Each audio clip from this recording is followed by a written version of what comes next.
4 चरणों में नई दुनिया को लागू करना है। पहला चरण सबका आईडी नंबर बन गया, उस आईडी नंबर को सबसे जोड़ दो, दूसरा चरण भी हो गया। तीसरे चरण में हम लोग चल रहे कैशलेस में हम लोग चल रहे हैं, उसको बढ़ावा दिया जा रहा है। मतलब तीसरे चरण में आ चुके, बचा कितना? जिस दिन ये बढ़ गया उस दिन पैसा बंद, छाप लगना चालू। मतलब यीशु का आगमन कितना निकट बचा है। हम 666 के कितने करीब पहुंच चुके हैं, शायद इसका अंदाजा आपको नहीं है। हम कितना निश्चिंत है अपने जीवन में, हम कितने बेफिक्र हैं, मतलब संसारिकता में कितने खोए हुए मतवाले हैं। शायद हमें इस बात की कानों कान भनक नहीं है कि दबे पांव हम कहां पहुंचते जा रहे हैं। वो नई दुनिया, न्यू वर्ल्ड ऑर्डर, वो पशु की छाप, शैतान की छाप हमारे कितने निकट आ चुकी है, हम शायद इसका अंदाजा भी नहीं लगा सकते।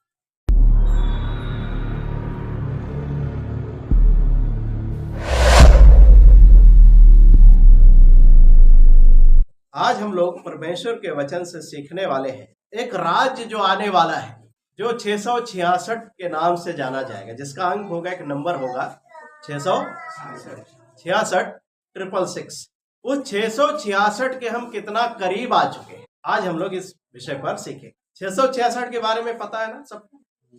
कितने लोगों को पता है? बस कुछ ही लोगों को पता है। सब लोगों को मैंने बताया, कितनी बार बताया, कुछ ही लोगों को मालूम है। 666 नाम का अंक का एक राज्य आएगा, ठीक है ना?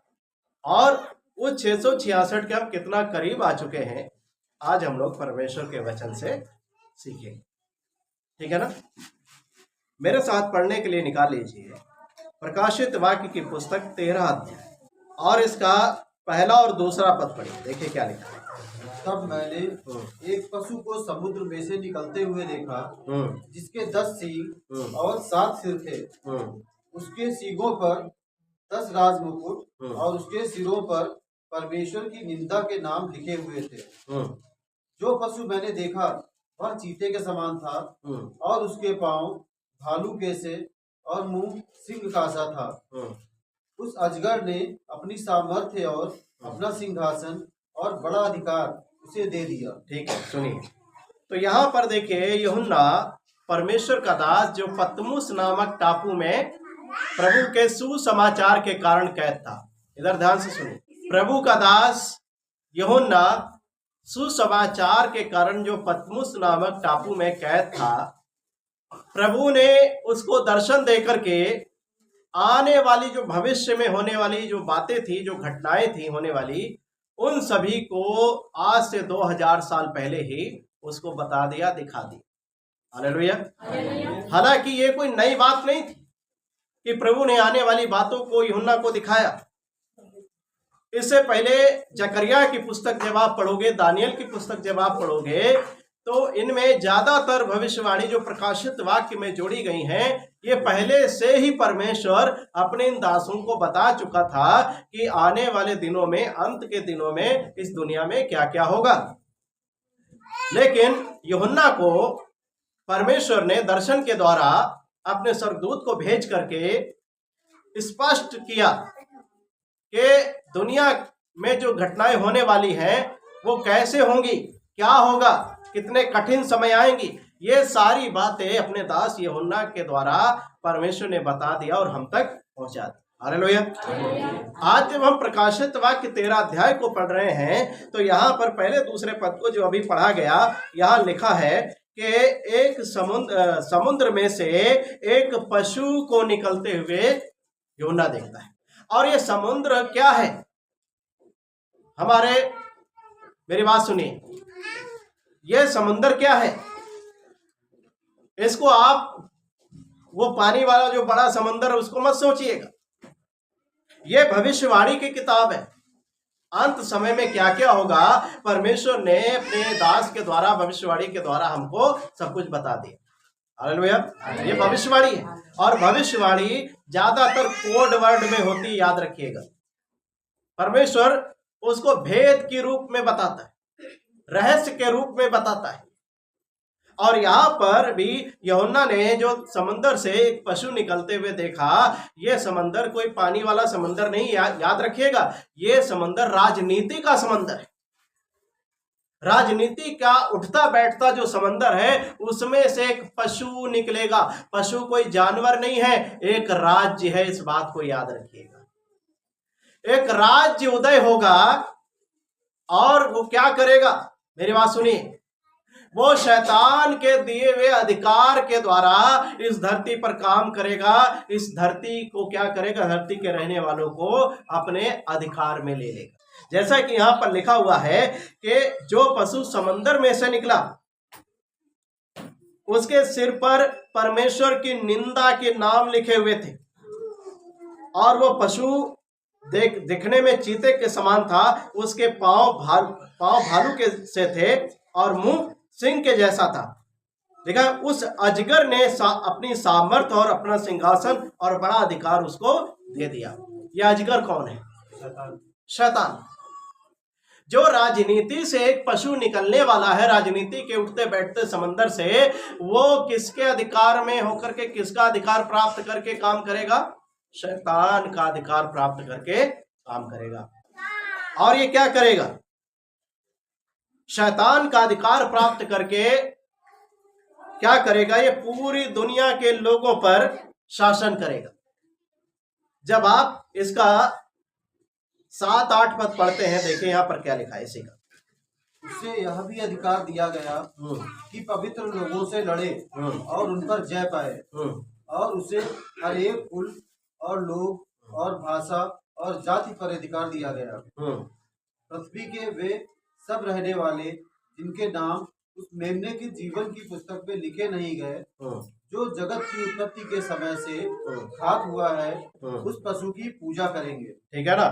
तो यहाँ पर क्या लिखा है? जिस पशु को यूहन्ना ने दर्शन में देखा कि एक पशु समंदर में से निकल रहा है, और ये समंदर कोई पानी वाला समंदर नहीं, याद रखिएगा, ये राजनीति का समंदर है, जो उठता बैठता एक समंदर है। और इस राजनीति के समंदर में से एक पशु मतलब एक राज्य निकलेगा, एक राज्य उठेगा, और ये शैतान के द्वारा अधिकार को प्राप्त करके क्या करेगा?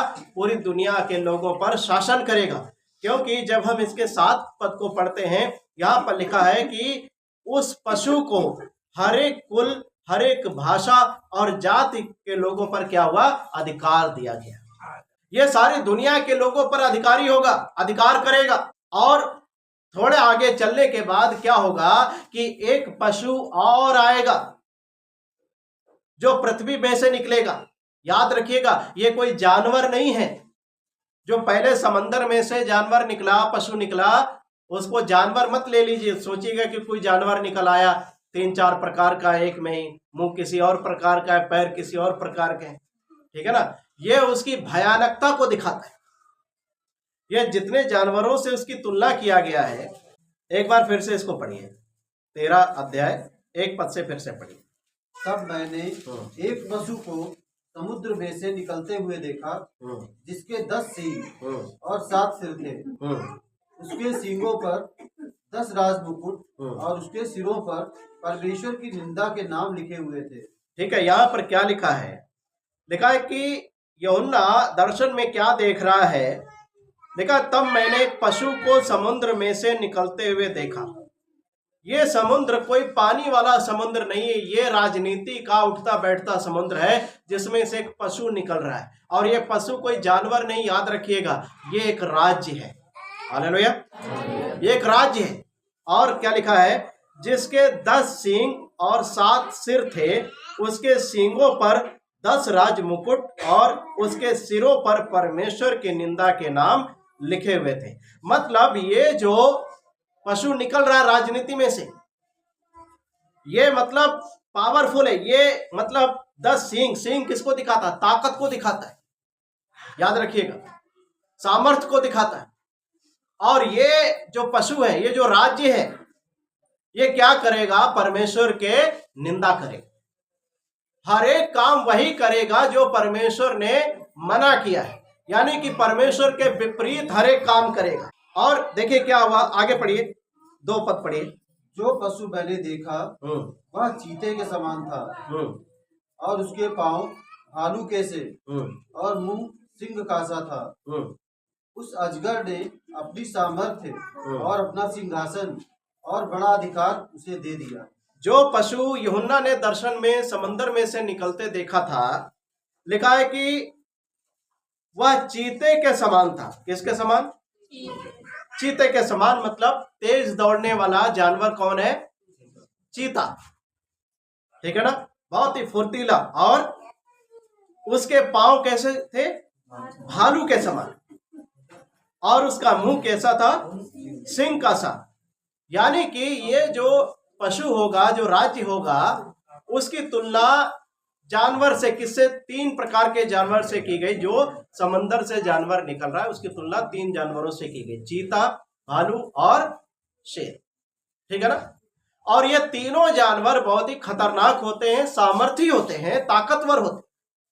यानी कि जो राज्य उदय होने वाला है, जिसके विषय में यूहन्ना ने दर्शन में देखा, वो बहुत ताकतवर होगा, सामर्थी होगा।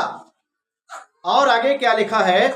उस अजगर ने अपनी सामर्थ और अपना सिंहासन और बड़ा अधिकार उसे दे दिया।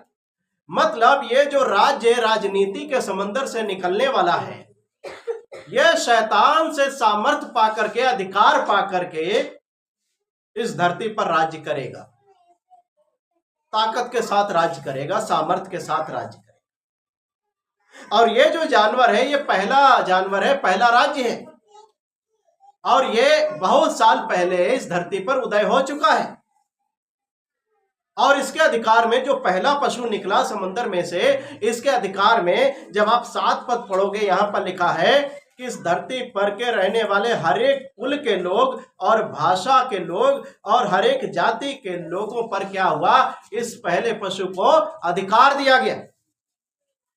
और ये जो पहला पशु होगा, ये क्या करेगा? देखिए इसका 11 पद पढ़िए। फिर मैंने एक और पशु को पृथ्वी में से निकलते हुए देखा। उसके मेमने के से 2 सींग थे और वह अजगर के समान बोलता था। यहाँ यूहन्ना फिर से एक दर्शन देखता है कि एक और पशु धरती में से निकल रहा है। पहले कहां से देखा निकलते हुए? समंदर से। और ये समंदर क्या है? ये राजनीति का उठता बैठता समंदर है, जिसमें से एक पशु निकलेगा। पशु क्या है? एक राज्य है। और यूहन्ना यहाँ पर फिर से एक दर्शन देख रहा है कि अबकी से एक धरती में से पशु निकल रहा है, जिसके मेमने के से 2 सींग थे। मेमने के से 2 सींग थे, मतलब उसके पास भी अधिकार है, लेकिन बोलता किसके समान है? अजगर के समान। यानी क्या है? शैतान की भाषा और उसकी भाषा एक ही होगी। और क्या होगा? देखिए 12 पद पढ़िए। वह उस पहले पशु का सारा अधिकार उसके सामने काम में लाता था और पृथ्वी और उसके रहने वालों से उस पहले पशु की, जिसका प्राण घातक घाव अच्छा हो गया था, पूजा कराता था। ठीक है ना। तो ये जो दूसरा पशु आएगा, ये क्या करेगा? पहले पशु का सारा अधिकार लेकर के काम में लाएगा और पृथ्वी के रहने वालों से उसकी, पहले पशु की पूजा कराएगा। मतलब उसके अधीन हो जाने की बात करेगा। ठीक है ना। पहले एक पशु निकला जो समंदर में से निकला, वो एक राज्य है, याद रखिएगा। दूसरा जो पृथ्वी में से निकल रहा, ये भी एक राज्य है। और ये दोनों पशु राजनीति के गलियारों से निकलेंगे। ये दोनों राज्य राजनीति के गलियारों से निकलेंगे और ये क्या करेंगे? लोगों के ऊपर हमेशा हमेशा के लिए अपना अधिकार कायम रखने की कल्पना करेंगे कि हमेशा हमेशा के लिए लोगों को अपने वश में कर लो और हम हमेशा हमेशा राज्य करते रहे। और ये दोनों शैतान के द्वारा अधिकार प्राप्त करके इस धरती पर काम करेंगे। इस बात को याद रखिए। और ये जो पशु, दोनों पशु मिलकर के इस धरती पर काम करेंगे। ये दुनिया में जो व्यवस्था चली आ रही है उसको बदल देने की कल्पना करेंगे। एक नई व्यवस्था लागू करेंगे, एक नई दुनिया बनाने की कल्पना करेंगे। याद रखिएगा, जब आप दानियल की किताब को पढ़ते हो, 7 अध्याय निकाल लीजिए मेरे साथ, इसका 25 पद पढ़िए। और वह परम प्रधान के के विरुद्ध बातें कहेगा और परम प्रधान के पवित्र लोगों को पीस डालेगा और समयों और व्यवस्थाओं से देने की आशा करेगा। वरन 3.5 साल तक वे सब उसके बस में कर दिए जाएंगे। क्या लिखा है? जो पशु निकलने वाला है, आने वाला है, लिखा है वह परम प्रधान के विरुद्ध बातें कहेगा। हमने अभी प्रकाशित वाक्य में पढ़ा कि वो जो समुद्र में से पशु निकला, राज्य निकला, वो परमेश्वर की निंदा करेगा, शैतान के अधिकार में होकर के काम करेगा। और यहां पर यह बात दानियल ने पहले से बता दिया कि वो जो उठेगा एक राजा, वो क्या करेगा? परमेश्वर के विरुद्ध बातें कहेगा और परम प्रधान के पवित्र लोगों को पीस डालेगा और समयों और व्यवस्था के बदल देने की आशा करेगा। वरन 3.5 काल तक वे सब उसके वश में कर दिए जाएंगे। मतलब ये जो उठेगा, ये क्या करेगा? समय और व्यवस्था को बदल देने की बात कहेगा।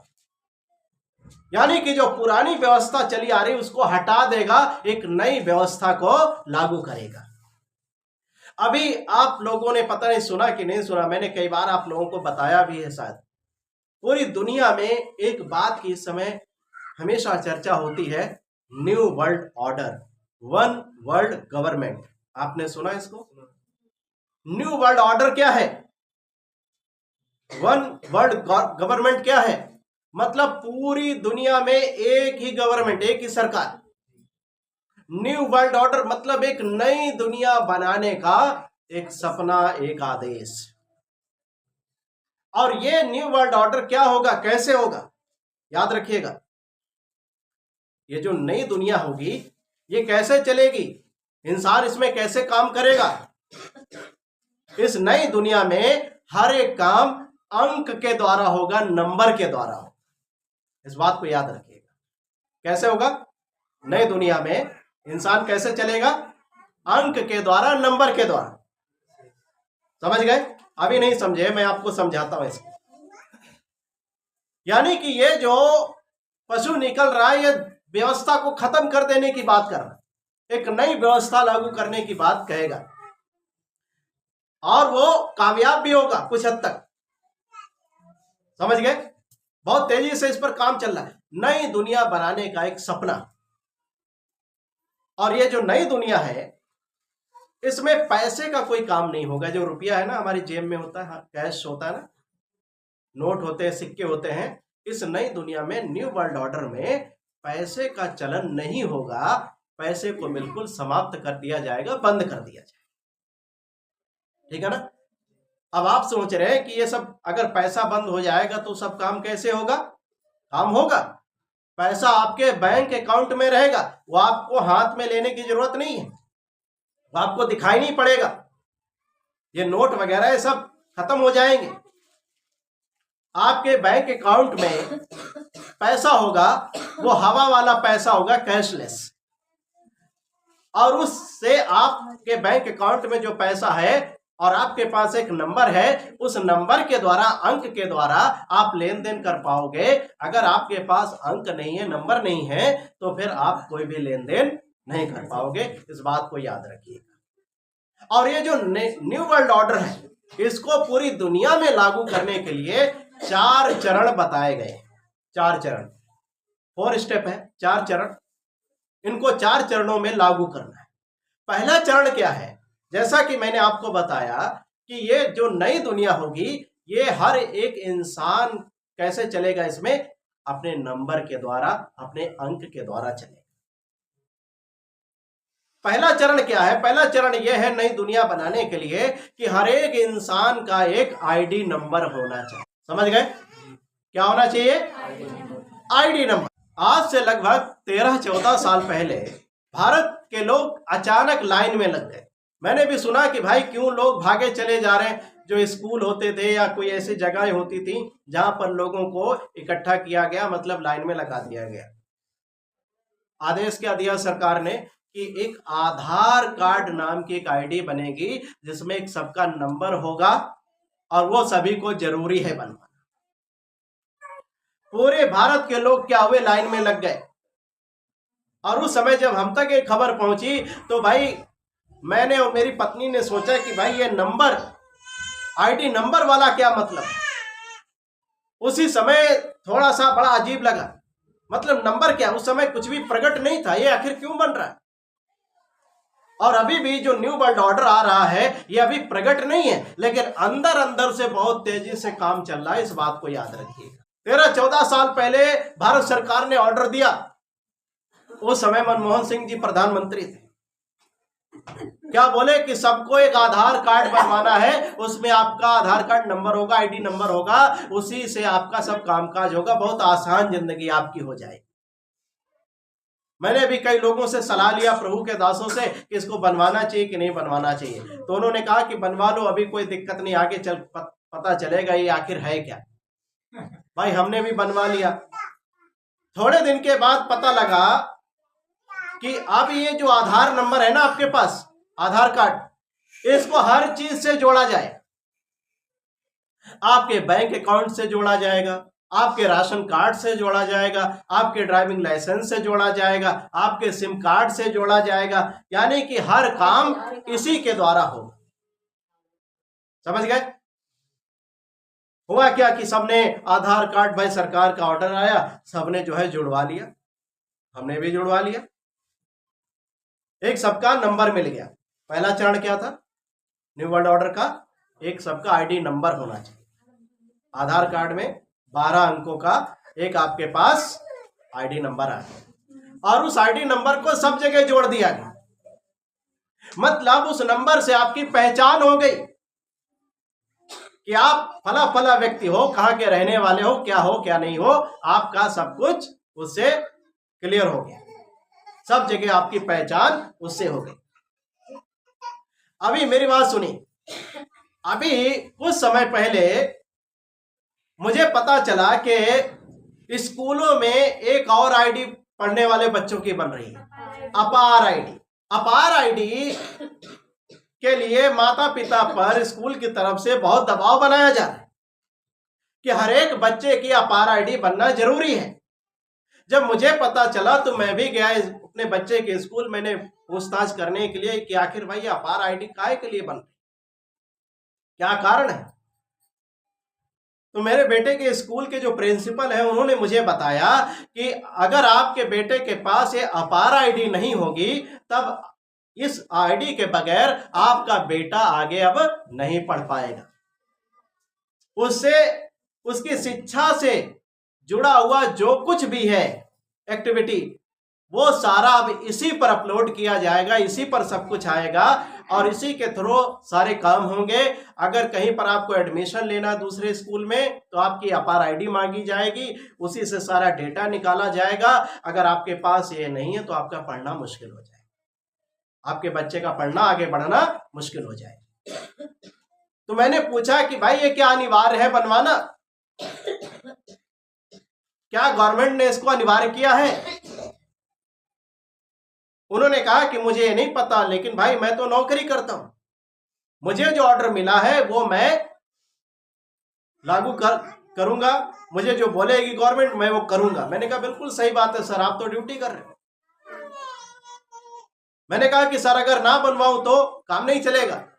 बोले काम क्या चलेगा, फिर मैं आपके बच्चे का नाम काट दूंगा स्कूल से, आपका बच्चे का जहां कहीं एडमिशन हो आप वहां नाम लिखवा लेना जा करके।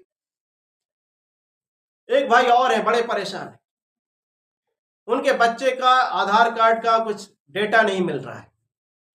टीचर उनको बार बार बोल रहा है मैं तुम्हारे बच्चे का नाम काट दूंगा, अपार आईडी बनवाओ, इसको ठीक करा के लाओ, वरना तुम्हारे बच्चे का नाम काट दूं। तो मतलब एक तरफ क्या है, एक प्रकार का दबाव,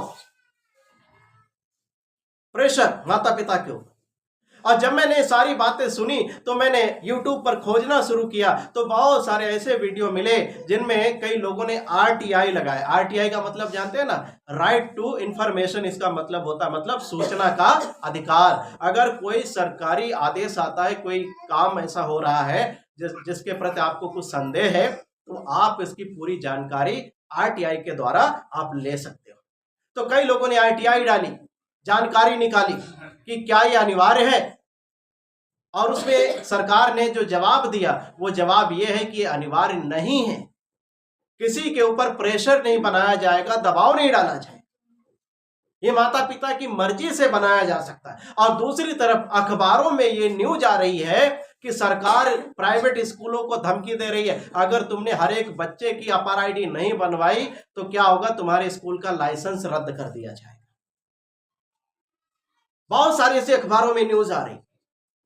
28 दिसंबर तक का, इसी महीने 28 तारीख तक का सबको टारगेट दिया गया कि हर एक बच्चे की अपार आईडी बननी चाहिए। अब ऊपर से प्रेशर है लोगों के ऊपर, प्राइवेट स्कूल वालों पर, सरकारी स्कूल वालों पर, सब पर प्रेशर है। और वो क्या कर रहे हैं, जब ऊपर से प्रेशर पड़ रहा है तो टीचर मजबूरी में क्या करेगा, माता पिता पर प्रेशर डाल रहा है, जबरदस्ती बच्चों की अपार आईडी बनाई जा रही, धमकी दी जा रही, नाम काट देंगे। जब प्रिंसिपल साहब ने, मेरे बेटे के स्कूल के जो प्रिंसिपल साहब हैं, जब मैंने उनको बोला कि क्या ये अनिवार्य है, बोले मुझे नहीं पता अनिवार्य है कि नहीं, लेकिन जो मुझे आदेश मिला वो मैं आपको बता रहा हूं। मैंने उनको कहा ये आरटीआई की कॉपी है मेरे पास, इसको आप देखो, इसमें साफ साफ गवर्नमेंट ने कहा कि अपार आईडी कोई अनिवार्य नहीं है, अगर जो माता पिता इच्छुक है, सहमत है बनाने के लिए, उन्हीं की बनाई जाए। उन्होंने जब पढ़ा तो कहने लगे कि ये तो, इसमें तो बिल्कुल साफ साफ लिखा है कि अनिवार्य नहीं है, लेकिन हम लोगों पर अंदर ही अंदर बहुत ज्यादा प्रेशर है। मतलब क्या है, दुनिया को दिखाने के लिए कुछ और है, लेकिन अंदर अंदर कुछ और हो रहा है। आरटीआई में यह भी साबित हो गया कि आधार कार्ड भारत का कोई पक्का प्रमाणित कोई प्रूफ नहीं है, कोई आईडी नहीं है, और ऐसा कहीं पर भी कानून में नहीं लिखा है कि ये हर जगह लगाई जाए, लेकिन इसको लगाया जा रहा है। अंदर अंदर हर एक काम हो रहा है, बिना इसके आपका कोई काम नहीं हो सकता। आप कोई भी चीज इसके बगैर ना ले सकते हो, ना ही बेच सकते हो, कुछ भी नहीं हो सकता इसके बगैर। तो अभी तक आधार कार्ड था सबका, एक आईडी नंबर, अब पढ़ने वाले बच्चे का जो है अपार आईडी का भी एक नंबर मिल जाएगा, उसके द्वारा, ओटीपी के द्वारा सारे काम। मतलब क्या है, धीरे धीरे दुनिया अंकों की दुनिया में, नंबरों की दुनिया में प्रवेश होती जा रही है, और सारे काम किसके थ्रू होंगे, इसी नंबर के द्वारा होंगे, अंक के द्वारा होंगे। अगर आपके पास अंक नहीं होगा, नंबर नहीं होगा, तो आप कोई भी काम नहीं कर पाओगे, याद रखिएगा। और इस विषय में बाइबल हमें पहले से बताती है। जब हम प्रकाशित वाक्य 13 अध्याय को पढ़ रहे हैं, और यूहन्ना प्रभु का दास पतमुस नामक टापू में जो सुसमाचार के कारण कैद था, उसको प्रभु ने दर्शन में पहले ही दिखा दिया कि जो पशु राजनीति के समंदर से निकलेगा, शैतान के द्वारा अधिकार प्राप्त करेगा, वो अपना अधिकार एक दूसरे पशु को दे देगा, और वो क्या करेगा, पूरी दुनिया में उस नई व्यवस्था को लागू करने का काम करेगा। ये जो न्यू वर्ल्ड ऑर्डर है, नई दुनिया बनाने का जो आदेश है, ये नंबर से चलेगी। हर एक व्यक्ति का एक नंबर होगा। अगर आपके पास नंबर नहीं है तो आप कुछ भी नहीं कर पाओगे इस दुनिया में, याद रखिए। अभी तक तो गलीमत है, आधार कार्ड भी आ गया, बच्चों का अपार आईडी भी आ गया, अभी तक तो गलीमत है।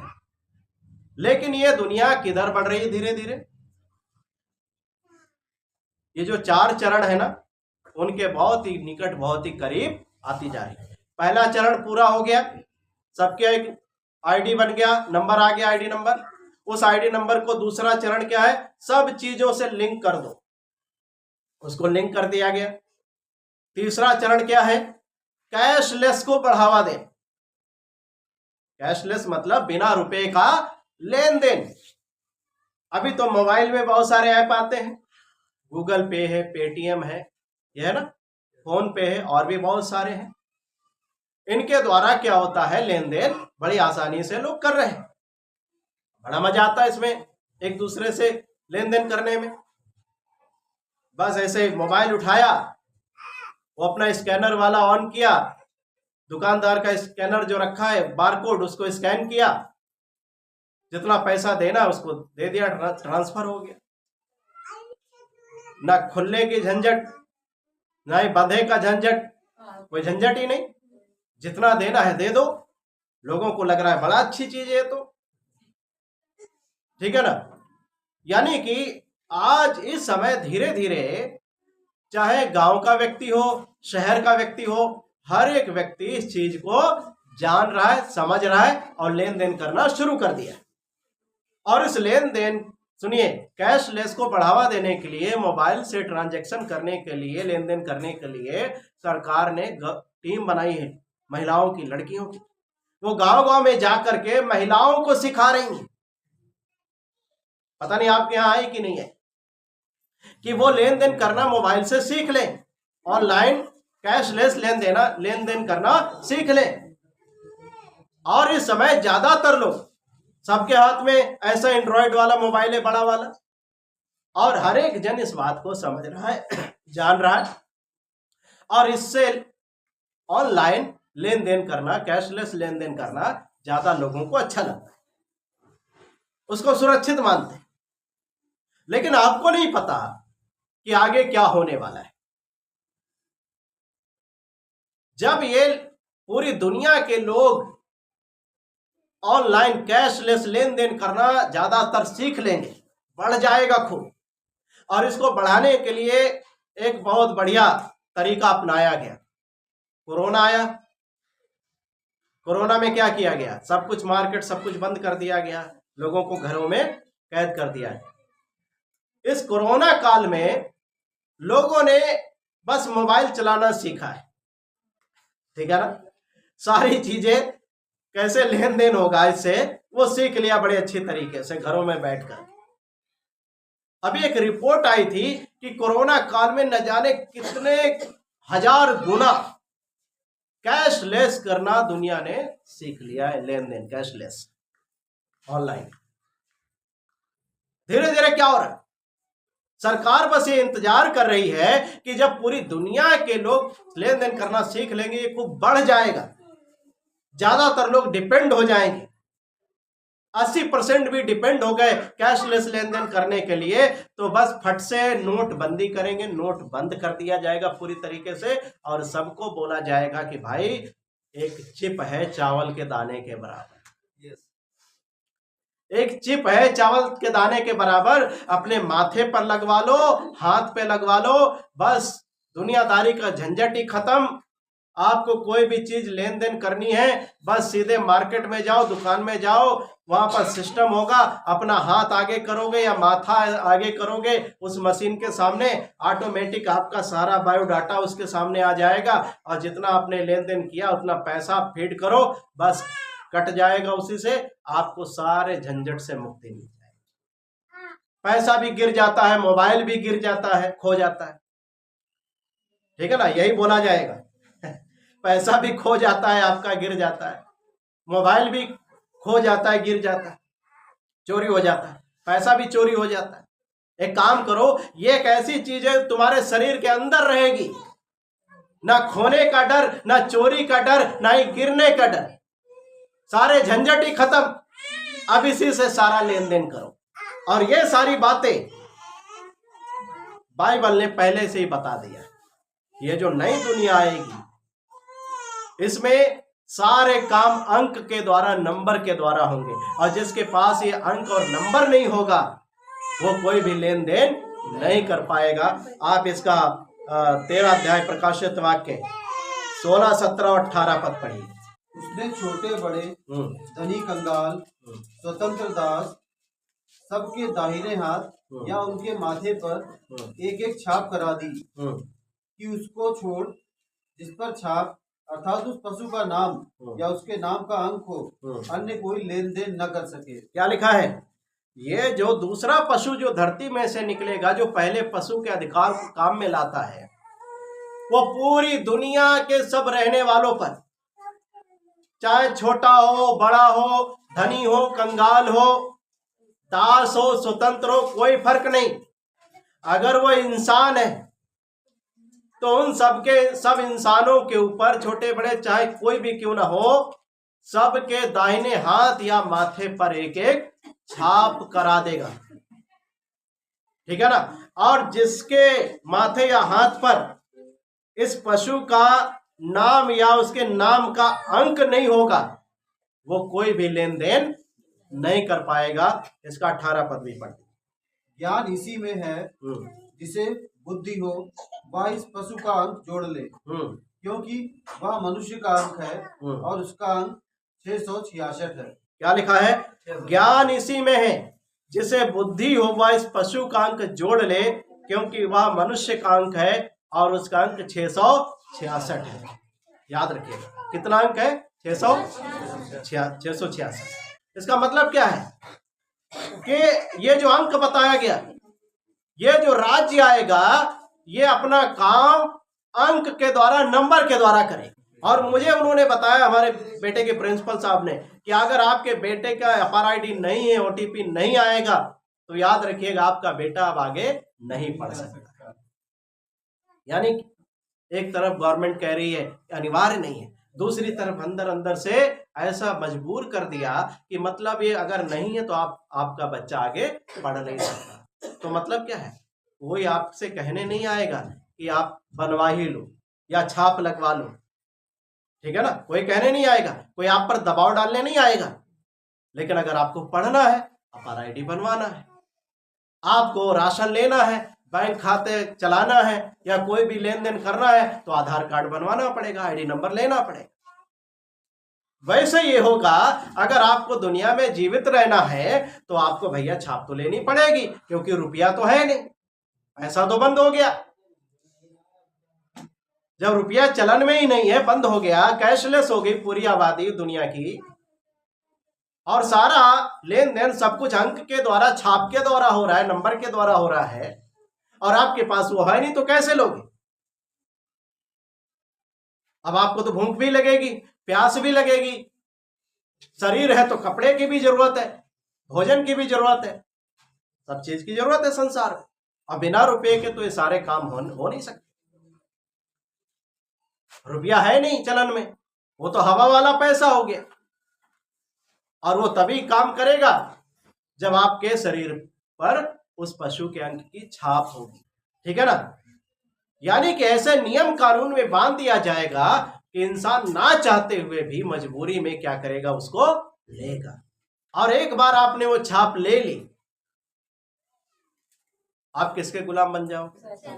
शैतान के। आपका उद्धार पाने का मौका खत्म। बात को याद रखिए। यीशु भी अपने लोगों पर अपनी छाप लगाता है, अपने लहू की छाप, पवित्र आत्मा की छाप, उद्धार के लिए। शैतान भी अपनी छाप लेकर आ रहा है, 666। बात को याद रखिएगा। और हम अंधेरे में नहीं है, हमारे प्रभु यीशु मसीह ने आज से 2000 साल पहले हमें इन सब बातों से अवगत करा दिया। अब मत कहिएगा कि हम अनजान नहीं इससे। हो सकता है ये छाप लगने से पहले ही कलेसिया उठा ली जाए, क्योंकि बाइबल में प्रकाशित वाक्य की किताब जब आप पढ़ते हो तो इन सब अध्यायों को पढ़कर तो यही लगता है कि जब छाप आएगी तब उस समय कलेसिया धरती पर नहीं होगी। यानी कि क्या है? 4 चरणों में नई दुनिया को लागू करना है।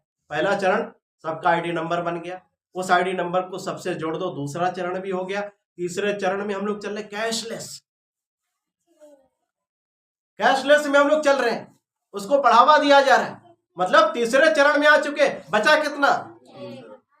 जिस दिन ये बढ़ गया उस दिन पैसा बंद, छाप लगना चालू। मतलब यीशु का आगमन कितना निकट बचा है। हम 666 के कितने करीब पहुंच चुके हैं, शायद इसका अंदाजा आपको नहीं है। हम कितना निश्चिंत है अपने जीवन में, हम कितने बेफिक्र हैं, मतलब संसारिकता में कितने खोए हुए मतवाले हैं, जैसा कि हमने पिछले इतवार को सीखा। शायद हमें इस बात की कानों कान भनक नहीं है कि दबे पांव हम कहां पहुंचते जा रहे हैं। वो नई दुनिया, न्यू वर्ल्ड ऑर्डर, वो पशु की छाप, शैतान की छाप हमारे कितने निकट आ चुकी है, हम शायद इसका अंदाजा भी नहीं लगा सकते। बहुत ही निकट हम लोग आ चुके हैं। मतलब क्या है कि यीशु का आगमन बिल्कुल निकट है। समझ गए? और ये जो नई दुनिया है ना, जिसके भी हाथ में हो, अभी से वो लोग परमेश्वर के नाम से, यीशु के लोगों से, यीशु के नाम से घृणा करते हैं। एक गुप्त सोसाइटी है, इल्यूमिनाटी ऐसे कुछ बोलते हैं, इल्यूमिनाटी। वो शैतान का अधिकार काम में लाती गुप्त संस्था है, गुप्त सोसाइटी। पहले गुप्त थी लेकिन अब कुछ लोग जानने लगे इसके बारे में। बहुत पैसा है उनके पास। मेरी बात सुनिए, जितना पैसा दुनिया में है ना, अगर पूरी दुनिया का पैसा एक तरफ रख दिया जाए और इल्यूमिनाटी का एक तरफ पैसा रख दिया जाए तो 5% उसका पैसा ज्यादा है। समझ गए? इल्यूमिनाटी के पास जितना पैसा है दुनिया में भी उतना पैसा नहीं है। पैसे के द्वारा सबको कंट्रोल कर, वर्ल्ड बैंक जैसे सब कुछ उनका है, गुप्त सोसाइटी। और वो लोग इस बात को जानते हैं कि बाइबल, यीशु के लोग, यीशु मसीह इस काम में बाधा है, इसलिए इसको खत्म करो। लेकिन परमेश्वर का राज्य कौन खत्म कर पाया? ना कोई कर पाया, ना ही कर सकता है। वो परमेश्वर कहता है आज, कल और युगानुयुग मैं एक जैसा हूं। हालेलुया। मैं था, हूं और रहूंगा। हालेलुया। उसका राज्य कोई नहीं खत्म कर सकता। लेकिन हमारे और आपके लिए सोचने की बात है कि हम 666 की छाप के कितना निकट आ चुके हैं। तो हमें क्या करने की जरूरत है? क्या करना है भाई? क्या करना है बताइए? है क्या करना है? हम इतना छाप के निकट आ चुके हैं, शैतान की छाप के निकट आ चुके हैं। एक बार अगर आपके शरीर में वो फिट हो गया तो दोबारा आपको उद्धार पाने का मन फिराव का मौका नहीं मिलेगा। ठीक है ना? आप नरक के भागी हो जाओ, तमाम विपत्तियों से आपको गुजरना पड़ेगा। तो आपको इससे बचने के लिए क्या करना पड़ेगा? हमें आपको क्या करना होगा? बताइए क्या करना होगा? मैं आपके मुंह से सुनना चाहता हूँ, क्या करना चाहिए? जितना ज्यादा हो सके प्रभु की उपस्थिति में समय दें। हालेलुया। यीशु ने क्या कहा? जागते रहो और हर समय प्रार्थना करते रहो कि तुम इन सब आने वाली घटनाओं से बचने और मनुष्य के पुत्र के सामने खड़े होने के योग्य बनो। हालेलुया। हालेलुया।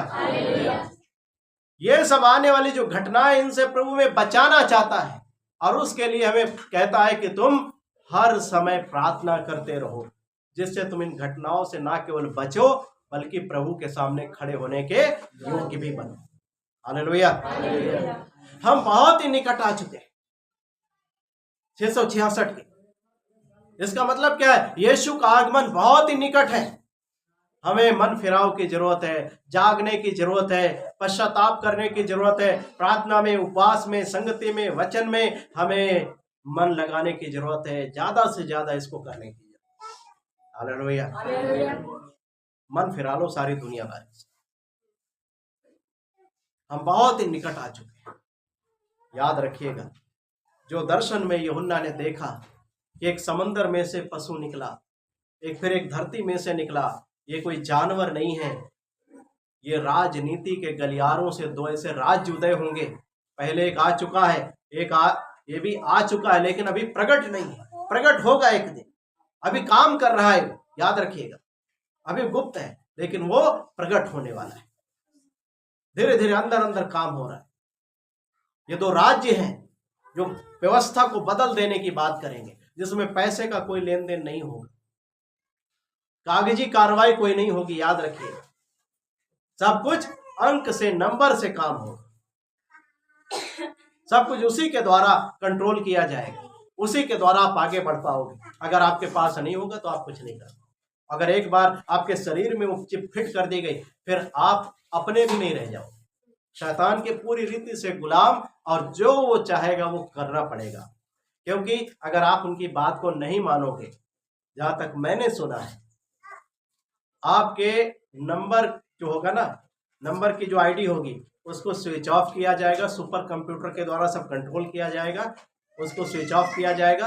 आपकी आईडी जो है एक्टिव आईडी होगी, वो डीएक्टिवेट हो जाएगी, मतलब काम करना बंद हो जाएगी, और फिर आप कुछ भी नहीं कर सकते। एक बार आपने ले लिया उसको, यहाँ ले लिया या यहाँ, आप सोचो कि इसको निकाल कर फेंक दें। यहाँ तक मैंने सुना है कि उसमें एक ऐसी दवाई होगी, एक बार आपने ले ली और निकालने की कोशिश करी, आपको ब्लड कैंसर हो जाए। ठीक है ना, ब्लड कैंसर होगा। तो इसलिए मैं किसी को भड़का नहीं रहा हूं, लेकिन जो बाइबल बताती है पहले से, वो मैं आपको सच्चाई से अवगत करा रहा हूं, ताकि हम जान लें कि प्रभु ने जो कहा उसके हम कितना निकट आ चुके हैं। हालेलुया। ये जो नई दुनिया जो बनती जा रही, बनने का जो सपना देखा जा रहा है, न्यू वर्ल्ड ऑर्डर, इस राज्य में सब काम नंबर के द्वारा हो, और ये सच्चाई है, सब नंबरधारी होते जा रहे हैं, चाहे बच्चा हो बड़ा हो, सबके पास अपना एक आईडी नंबर है। समझ गए? और धीरे धीरे क्या होगा, ये सारी चीजें चिप में, छोटी सी चावल के दाने के बराबर चिप में तब्दील हो जाएंगी, और वो आपके शरीर में फिट कर दी जाएगी। उसको मत लेना, याद रखें। किसी कारणवश, मेरी बात सुनिए, किसी कारणवश आप यीशु के साथ नहीं उठाए गए, रैप्चर आपका नहीं हुआ, चिंता मत करिएगा। 7 साल आपको कलेश में गुजरना पड़ेगा, 3.5 साल का कलेश, 3.5 साल का महाकलेश गुजरना पड़ेगा। चिप मत लेना, कोई जंगल गुफा ढूंढ लेना, ठीक है ना। शहर में, गांव में तो आप रह नहीं पाओगे। पानी पीने लायक नहीं हो रहेगा, दूषित हो जाएगा, अभी से दूषित हो रहा है। खाने पीने की चीजों की तंगी हो जाएगी, जिनके पास चिप नहीं हो कुछ नहीं कर पाएंगे। अपने लिए जंगल पहाड़, जहां सुरक्षित स्थान मिले, छुप जाना। 7 साल अगर आप जीवित रह सकते हो किसी प्रकार से, तो जीवित रहने की कोशिश करना, ठीक है ना। हो सकता है, प्रकाशित वाक्य 7 अध्याय में क्या लिखा है, एक बड़ी भीड़ सिंहासन के सामने खड़ी थी, उसमें लिखा था, जब यूहन्ना ने पूछा तो एक पुरानिये ने, प्राचीन ने क्या बोला कि ये भीड़ कोई और नहीं, ये महाकलेश पार करके भीड़ आई, ठीक है ना। कोशिश तो ये करो कि पहले पुनरुत्थान जो रैप्चर के समय होगा, अगर आप जीवित हो तो बदल जाओगे, अगर आप मर गए हो तो जी उठोगे। उस रैप्चर में प्रभु के साथ उठाए जाने की कोशिश करो, तैयारी में लगो। अगर छूट गए तो चिंता मत करना, 7 साल आपको कलेश, महाकलेश से गुजरना पड़ेगा, 3.5 साल का होगा। उसमें खाने पीने की चीजें आपके पास नहीं होंगी, पानी दूषित हो जाएगा, सुरक्षित स्थान नहीं होगा, ठीक है ना। चिप ना लेने से आपको जेल में डाल दिया जाएगा, मार दिया जाएगा। अगर किसी कारणवश जीवित बच गए 7 साल, ठीक है ना, तो एक चुनौतीपूर्ण 7 साल होंगे। इसीलिए हमें क्या करना है, मेरी बात सुनिए, मेरी बात सुनिए, हमें कोशिश करना जैसा पौलुस कहता है। पौलुस क्या कहता है, फिलिपियों की पत्री निकाली 3 अध्याय 7 पद से पढ़िए इसका। परंतु जो जो बातें मेरे लाभ की थी, उन्हीं को मैंने मसीह के कारण हानि समझ लिया है। वरन मैं अपने प्रभु मसीह यीशु की पहचान की उत्तमता के कारण सब बातों को हानि समझता हूँ, जिसके कारण मैंने सब वस्तुओं की हानि उठाई और उन्हें कूड़ा समझता हूँ, इससे मैं मसीह को प्राप्त करूँ। हालेलुया। पौलुस क्या कहता है, परंतु जो जो बातें मेरे लाभ की थी, उन्हीं को मैंने मसीह के कारण हानि समझ लिया है। अब इस संसार में हमारे लिए तो बहुत कुछ लाभदायक हो सकता है, लेकिन पौलुस कहता है कि मैंने सारी बातों को मसीह के लिए क्या किया, तुच्छ जाना, उन्हें कूड़ा समझता हूँ, उनको अपने जीवन से निकाल दिया, ताकि किसी ना किसी प्रकार से मसीह को प्राप्त करें। हालेलुया। तो अपना फायदा ही मत देखो, मसीह को प्राप्त करने के लिए कुछ हानि भी अगर उठानी पड़े तो पीछे मत हटो। हालेलुया। और आगे क्या लिखा है देखिए, वरन मैं अपने प्रभु मसीह यीशु की पहचान की उत्तमता के कारण सब बातों को हानि समझता हूँ, जिसके कारण मैंने सब वस्तुओं की हानि उठाई और उन्हें कूड़ा समझता हूँ, जिससे मैं मसीह को प्राप्त करूं। हालेलुया। उसने सब कुछ को त्याग दिया जो संसार में था। गलातियों में, मेरी बात सुनिए, गलातियों में पौलुस कहता है कि संसार की दृष्टि में मैं मर चुका हूं और संसार मेरी दृष्टि में मर चुका है। अगर मैं जीवित हूं तो मसीह मुझ में जीवित। संसार में मतवाले मत बनो। और आगे पढ़िए, पौलुस ऐसा क्यों कह रहा है, देखिए 9 पद से पढ़िए। और उसमें पाया जाऊं, ना कि अपनी उस धार्मिकता के साथ जो व्यवस्था, न कि अपनी धार्मिकता के साथ जो व्यवस्था से है, वरन उस धार्मिकता के साथ जो मसीह पर विश्वास करने के कारण है और परमेश्वर की ओर से विश्वास करने पर मिलती है, ताकि मैं उसको और उसके मृत्युंजय की सामर्थ्य को और उसके साथ दुखों में सहभागी होने के मर्म को जानूं और उसकी मृत्यु की समानता को प्राप्त करूं, कि मैं किसी भी रीति से मरे हुओं में से जी उठने के पद तक पहुंचूं। हालेलुया। पौलुस क्या कहता है? मैंने ये सब कुछ क्यों किया, मैंने क्यों हानि उठाई? कि मसीह को प्राप्त करूं। किसी ना किसी प्रकार से मैं मसीह के साथ जी उठने के पद तक पहुंचूं। हालेलुया। यानी क्या है? वो पहले पुनरुत्थान में मसीह के साथ जी उठने की कोशिश में लगा हुआ था। इससे ज्यादा उसने किसी और बात को उत्तम नहीं समझा कि मैं मसीह के साथ उसकी मृत्युंजय की सामर्थ्य को जानूं और उसके साथ उसके दुखों में सहभागी होने के मर्म को जानूं, कि उसकी मृत्यु की समानता को प्राप्त करूं। किसी ना किसी प्रकार से मैं जी उठने के पद तक पहुंचूं। हालेलुया। पौलुस इस बात को कहता है, वो जानता था कि आने वाले समय में अगर हमने मसीह के साथ रैप्चर के समय जाने में का सौभाग्य अगर खो दिया तो वो 7 साल आसान नहीं होंगे। याद रखिएगा, ये जीवन आपका जो 7 साल का जीवन होगा बहुत ही पीड़ादायक, दुखदायक, जिसकी शायद आप कल्पना भी नहीं कर सकते। अगर इसके लिए कोई भी शब्द इस्तेमाल किया जाए तो कम पड़ेगा, क्योंकि यीशु ने क्या कहा? यदि वे दिन घटाए ना जाते तो कोई प्राणी ना बचता। इतना भयानक समय हो। याद रखिएगा, ये जो न्यू वर्ल्ड ऑर्डर है, इसको लागू करने के लिए शैतान किसी भी हद तक जाने के लिए तैयार बैठा हुआ है। कुछ भी करना, एक भी आत्मा को वो परमेश्वर के राज्य में पहुंचने नहीं देना चाहता। इसलिए ऐसा राज्य लेकर आया। एक बार छाप लग गई आपके शरीर में, हाथ पर या माथे पर, आप मसीह के साथ जाने का, उसके राज्य में पहुंचने का सौभाग्य खो दो, उसकी संतान होने का सौभाग्य खो दोगे, आप शैतान के गुलाम फिर से बन जाओ। लेकिन यीशु जो वे बचाने वाला है, छुड़ाने वाला है, उसने हमारे लिए पहले से रास्ता बना दिया है। हम बच सकते हैं अगर हम उसके पद चिन्हों में पर चलने में कामयाब हुए। हालेलुया। उसकी बात मानने में कामयाब हुए, अगर उसकी उपस्थिति में जीने में हम कामयाब हो गए तो हम आने वाली घटनाओं से बचने और प्रभु के सामने खड़े होने के योग्य भी बनेंगे। हालेलुया। हालेलुया। याद रखिएगा, ये जो 666 है, हम इसके बहुत ही निकट आ चुके हैं, बहुत ही करीब आ चुके हैं। अब ज्यादा समय नहीं बीतेगा, ये राज्य खुलकर प्रकट होगा, सबके सामने आ जाएगा, और उससे पहले कलीसिया उठा ली जाएगी। क्योंकि प्रकाशित वाक्य में 13 अध्याय में हम पढ़ रहे हैं कि ये राज्य जो पृथ्वी पर उदय होगा वो सबके दाहिने हाथ और माथे पर अपने अंक की छाप करवाएगा। लेकिन जब 11 अध्याय प्रकाशित वाक्य इसके 15 पद को पढ़ते हो तब देखें यहाँ पर क्या लिखा है। 11 अध्याय 15 पद प्रकाशित वाक्य पढ़िए। जब 7वें दूत ने तुरही फूंकी तो स्वर्ग में इस विषय के बड़े बड़े शब्द होने लगे, जगत का राज्य हमारे प्रभु का और उसके मसीह का हो गया, और वह युगानुयुग राज्य करेगा। हालेलुया। जैसे 7वें स्वर्गदूत ने तुरही फूंकी, पौलुस कुरिन्थियों में क्या बताता है? अंतिम स्वर्गदूत के तुरही फूंकते ही, पलक झपकते ही कलीसिया उठा ली जाएगी। जैसे ही 7वें स्वर्गदूत ने तुरही फूंकी, क्या हुआ कि स्वर्ग में बड़ी विषय के बड़े बड़े शब्द होने लगे कि जगत का राज्य हमारे प्रभु का और उसके मसीह का हो गया। मतलब क्या है? कलीसिया धरती पर से उठा ली जाएगी और कलीसिया आने वाले दुखों से बच जाएगी जितने लोग तैयार हैं मसीह के। हालेलुया। वही उठाई जाएगी। याद रखिएगा, कलीसिया कब उठाई जा रही है? प्रकाशित वाक्य के अनुसार 11 अध्याय 15 पद में। छाप कब आ रही है? 13 अध्याय में। मतलब क्या है? छाप लगने से पहले ऐसा हो सकता है कि कलीसिया उठा ली जाए।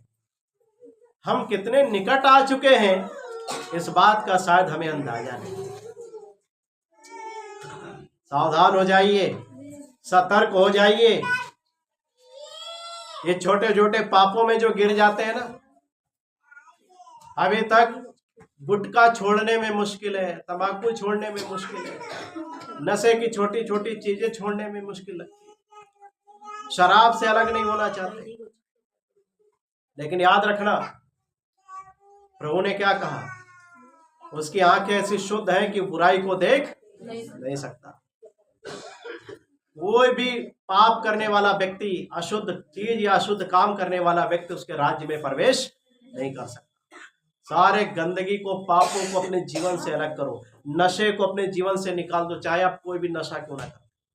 सारे पापों से, व्यभिचार के पापों से, सारे अशुद्धता के पापों से आप अपने आप को अलग, हालेलुया, हर एक पाप और बुराई से अपने आप को अलग कर लो। पवित्रता में मसीह के साथ जियो, हालेलुया, हालेलुया। जब आप उसके साथ जियोगे, उसके साथ मरोगे, तो उसके साथ उठाए भी जाओगे, हालेलुया। समझ गए इस बात को? तैयारी में कोई कोर कसर मत छोड़ो, पूरी भरसक पूरी तैयारी करो, हालेलुया।